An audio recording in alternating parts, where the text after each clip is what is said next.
I work approximately now 26 years for ISS. We started using the TASKI SWINGOBOT 2000 in the World Trade Center about 3 months ago.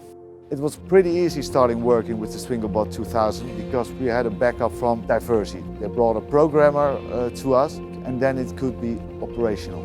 You only stand behind it, you put the button on and the SWINGOBOT 2000 does the work for you. If you want to step into the future, this is the next step in cleaning. It always gives you the right quality. It never changes. It always has the same high level. And it's 24/7 working. He never complains, he's always doing a thing. And normally there was something behind the machine. I told the people already, my team, nobody's gonna get out. They are also part of the future. Would I recommend the TASKI SWINGOBOT 2000 to other organizations? No, because I want to keep it by myself. No, I'm kidding to you. Yes, I will recommend it to everyone.